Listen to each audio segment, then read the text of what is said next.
Hello दोस्तों, नमस्कार। मैं सनी कुमार स्वागत करता हूँ अपने इस ऑनलाइन प्लेटफॉर्म के चैनल पे। और जैसे कि आपको पता होगा कि मैं हेलो एल्केन और हेलो एरीन चैप्टर को पढ़ा रहा हूँ और इस चैप्टर को मैंने शुरुआती से पढ़ा रहा हूँ।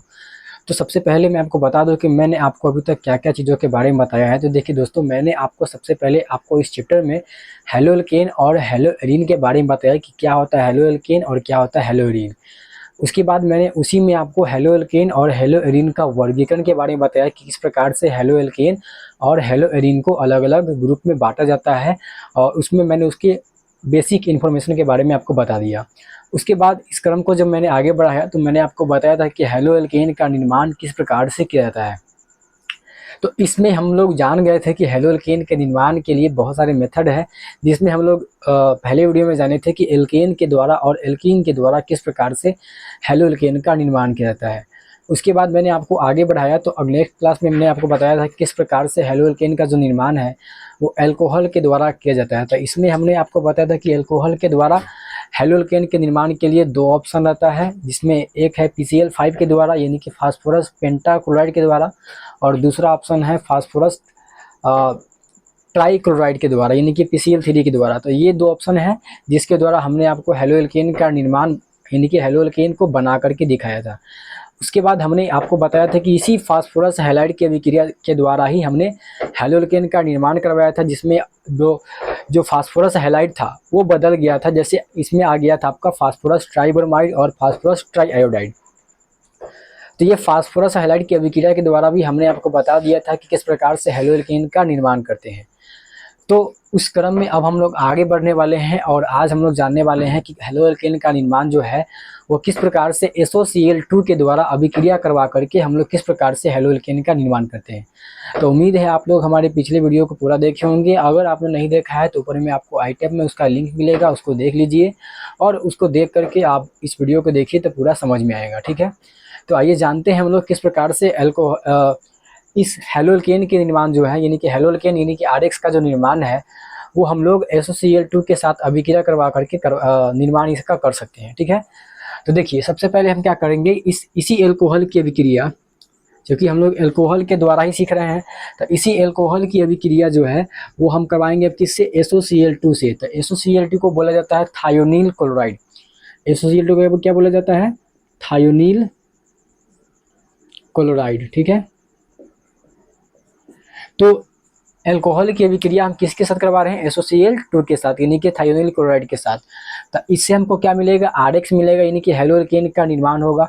अब कैसे होगा उसको देखिए, तो हम करवाएंगे इसकी प्रतिक्रिया किससे, एल्कोहल की प्रतिक्रिया करवाएंगे SOCl2 से यानी कि थायोनील क्लोराइड से। तो इसका ट्रिक जान लीजिए क्या है। तो जैसे कि हमने आपको बताया था कि इस प्रकार से फास्फोरस हैलाइड की अभिक्रिया के द्वारा हेलो एल्केन का जब निर्माण किए थे तो उसमें PCl5 और PCl3 में भी हमने आपको ट्रिक बताया था। फास्फोरस ट्राइब्रोमाइड यानी कि PbR3 और PbI3 यानी कि फास्फोरस ट्राइब्रोमाइड और फास्फोरस ट्राईआयोडाइड के साथ अभिक्रिया करवाने में हमने उसमें भी आपको ट्रिक बताया था। तो इसमें भी एक ट्रिक वही है।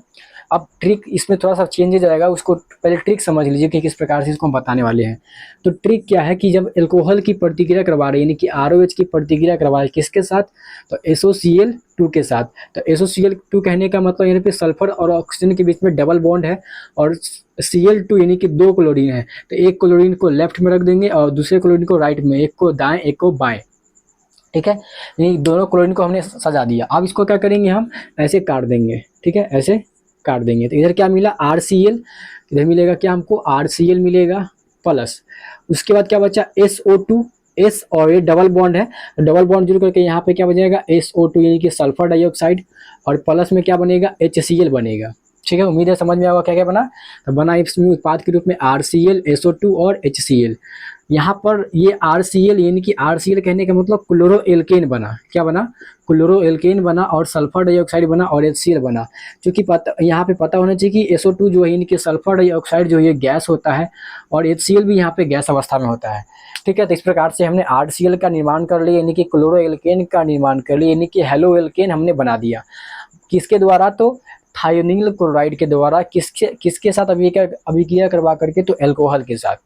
तो एल्कोहल के साथ जो है वो थायोनील क्लोराइड की अभिक्रिया करवा करके हमने क्या किया, RX यानी कि हेलो एल्केन का निर्माण किया।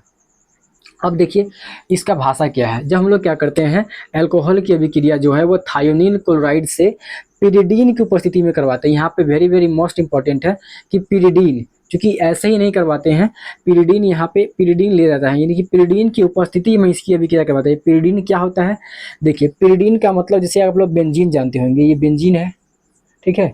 इस बेंजीन में 6 कार्बन होते हैं, इसमें एक कार्बन को हटा करके यहाँ पर हमने क्या लगा दिया, नाइट्रोजन लगा दिया। क्योंकि नाइट्रोजन के पास 2 लोन पेयर, एक लोन पेयर रहता है, एकांकी युग्म रहता है, यानी कि इलेक्ट्रॉन का पेयर रहता है। तो इसको बोला जाता है क्या, पिरिडीन। इसका नाम क्या है, इसका नाम है पिरिडीन। मतलब अगर हमने बेंजीन में एक कार्बन को हटा करके उसके जगह पे क्या लगा दिया, नाइट्रोजन जोड़ दिया, तो अगर बेंजीन में एक नाइट्रोजन को हटाने पर जो नया समूह बनता है उसको पिरिडीन बोला जाता है, ठीक है। तो अब हमने क्या किया, इस अल्कोहल की अभिक्रिया थायोनील क्लोराइड के साथ पिरिडीन की उपस्थिति में करवाते हैं, तो हमको क्या मिलता है, क्लोरोएल्केन मिलता है, और क्या मिलता है, सल्फर डाइऑक्साइड मिलता है, और क्या मिलता है, HCl मिलता है। यानी कि यहाँ पे जो SO2 है, यानी कि सल्फर डाइऑक्साइड जो भी गैस अवस्था में रहता है और HCl भी गैस अवस्था में रहता है, तो ये दोनों क्या हो जाएगा, उड़ जाएगा, और हमको शुद्ध अवस्था में क्या मिलेगा, क्लोरोएल्केन मिलता है। यानी कि RX जो है हमको एकदम प्योर मिल रहा है, शुद्ध हमको RX बन रहा है। तो इसको सबसे बेस्ट रिएक्शन इसलिए माना जाता है क्योंकि ये जो है हमको केवल और केवल RX का निर्माण कर करके देता है, ठीक है। और बाकी जो बन रहा है SO2 यानी कि सल्फर डाइऑक्साइड और HCl, ये दोनों गैस अवस्था में रहता है जो कि उड़ जाता है, ठीक है। अब एग्जाम्पल समझिए, एग्जाम्पल क्या है, एग्जाम्पल है CH3OH यानी कि मेथेनॉल की प्रतिक्रिया। इस मेथेनॉल की प्रतिक्रिया हम किसके साथ करवा रहे हैं, तो SOCl2 के साथ। SOCl2 के साथ करवाने का मतलब थायोनील क्लोराइड के साथ करवा रहे हैं, पिरिडीन की उपस्थिति में करवा रहे हैं, तो क्या बनेगा, तो CH3OH। ट्रिक पता है, ट्रिक यहाँ है, हम क्या करेंगे, इसको CH3 लिख देंगे, ठीक है, CH3O और H लिख देंगे। उसके बाद इसकी प्रतिक्रिया किसके साथ करें, SOCl2 के साथ, यानी कि सल्फर और ऑक्सीजन डबल बॉन्ड के साथ रहेगा, एक क्लोरीन, इसको ऐसे काट देंगे, क्या बना, CH3Cl, SO2 यानी कि सल्फर डाइऑक्साइड और HCl बना, ठीक है। इस प्रकार समझ में आ गया होगा। अगला सवाल है कि CH3CH2OH यानी कि यहाँ पे मेथेनॉल नहीं है, 2 कार्बन यानी कि एथेनॉल है, तो एथेनॉल की प्रतिक्रिया हम किसके साथ करवा रहे हैं, SOCl2 के साथ यानी कि थायोनील क्लोराइड के साथ। किसकी उपस्थिति में, तो पिरिडीन की उपस्थिति में। क्या मिलेगा, तो ट्रिक वही है, CH3 CH2OH, O और H। इसकी प्रतिक्रिया हम किसके साथ करवाएं, SOCl2 के साथ। तो सल्फर ऑक्सीजन के बीच में डबल बॉन्ड रहता है, और क्लोरीन एक इधर रख देंगे, एक क्लोरीन यहाँ रख देंगे, क्योंकि Cl2 है, और इसको क्या करेंगे, ऐसे काट देंगे, क्या बना, CH3CH2Cl, तो CH3CH2Cl यानी कि क्लोरोएथेन बन गया। उसके बाद क्या बना, सल्फर डाइऑक्साइड बना जो कि गैस अवस्था में रहता है, और क्या बना, तो HCl बना। उम्मीद है समझ में आ गया होगा। तो ये उत्पाद के रूप में बना। एक और क्वेश्चन है जो कि आपको बताना है, CH3CH2OH, CH3CH2CH2OH की प्रतिक्रिया हमने किसके साथ करवाया, SOCl2 के साथ, यानी कि सल्फर थायोनील क्लोराइड के साथ। किसकी उपस्थिति में, तब पिरिडीन की उपस्थिति में। तब यहाँ से जो उत्पाद बनेगा उसको आपको बताना है नीचे कमेंट में, ठीक है। तो अब यहाँ पे ये जो ट्रिक है, इस ट्रिक को बस ध्यान में रखना है, क्योंकि ट्रिक ध्यान में रहेगा तो क्वेश्चन आसानी से बन जाएगा। और इसको ध्यान में रखने के लिए बस आपको 1 से 2 बार इसको लिखना है, और एक स्पेशल से जगह में इसको लिखते चलिएगा ताकि आपको आगे चल के कोई दिक्कत नहीं है, ठीक है। अब यहाँ पे एक इसका नाम क्या है, इसका नाम है डार्जन रिएक्शन, यानी कि इसको डार्जन अभिक्रिया बोला जाता है। कहने का मतलब क्या हुआ कि जब हम लोग थायोनील क्लोराइड के साथ इसकी अभिक्रिया करवाते हैं, किसकी अभिक्रिया, तो प्राथमिक अल्कोहल की। तो प्राथमिक अल्कोहल की अभिक्रिया जब थायोनील क्लोराइड के साथ करवाया जाता है पिरिडीन की उपस्थिति में। हमने क्या बताया, हम बोले कि प्राथमिक अल्कोहल की अभिक्रिया थायोनील क्लोराइड के साथ करवाते हैं पिरिडीन की उपस्थिति में, तो इसको बोला जाता है क्या, डार्जन रिएक्शन।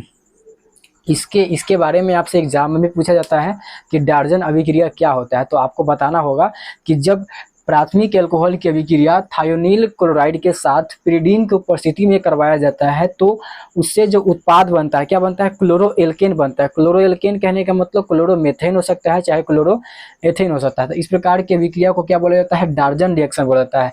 और ये सबसे बेस्ट रिएक्शन है, सबसे अच्छा रिएक्शन माना जाता है। और ये सबसे अच्छा रिएक्शन क्यों माना जाता है, तो इसके पीछे रीज़न है। रीज़न क्या है, तो रीज़न इसलिए है, ये है कि यहाँ जो उत्पाद के रूप में मिलता है वो केवल आरएक्स मिलता है, यानी कि शुद्ध आरएक्स मिलता है। क्योंकि आप देख रहे होंगे कि सल्फर डाइऑक्साइड जो है गैस है, ये उड़ जाएगा, HCl गैस है, ये दोनों उड़ जाएगा, तो हमको बचेगा क्या, केवल और केवल आरएक्स बनेगा। तो उम्मीद है ये समझ में आ गया होगा किस प्रकार से हम लोग अल्कोहल की अभिक्रिया थायोनील क्लोराइड के साथ करवा करके हम आरएक्स का निर्माण कर सकते हैं। वो भी आरएक्स में किसका, तो क्लोरोएल्केन का। क्लोरोएल्केन में किसका, तो क्लोरोमेथेन का, चाहे क्लोरोएथेन का, चाहे क्लोरोप्रोपेन का। तो इस प्रकार के हम लोग कंपाउंड्स बना सकते हैं। समझ में आ गया होगा। अब हम लोग जानते हैं जस्ट 1 मिनट में कि इसको हम किस प्रकार से समझ सकते हैं पूरे रिएक्शन को। तो ये अल्कोहल की अभिक्रिया जो है वो जान गए हैं कि अल्कोहल की अभिक्रिया किस प्रकार से अलग अलग चीज़ों अलग अलग हम लोग जान गए कि अल्कोहल की अभिक्रिया किस प्रकार से हम लोग करवा करके आरएक्स का निर्माण करते हैं। तो आइए जानते हैं हम लोग जल्दी से कि इसकी अभिक्रिया किस प्रकार से हमने किया था, और अलग अलग जो मेन जो रिएजेंट है आपका कॉन्सनट्रेटेड HCl, PCl, 5PCl3, तो इसके बारे में जान लेते हैं कि जल्दी से कि इसको हम लोग जल्दी से क्विक रिवीजन कैसे करेंगे। तो आइए देखिए, सबसे पहले हमने क्या किया, ROH की अभिक्रिया, यानी कि ROH कहने का मतलब अल्कोहल की अभिक्रिया किसके साथ करवाया था हमने, अल्कोहल की अभिक्रिया जो हमने करवाया कंसंट्रेटेड HCl और ZnCl2 की उपस्थिति में। तो यहाँ से क्या मिला हमको, RCl मिला और H2O मिला। तो कंसंट्रेटेड HCl यानी कि सांद्र HCl और ZnCl2, इस दोनों को साथ में लुकास अभिकर्मक बोला जाता है, लुकास रिएजेंट बोला जाता है। और इस लुकास अभिकर्मक के द्वारा ही हम लोग 3 डिग्री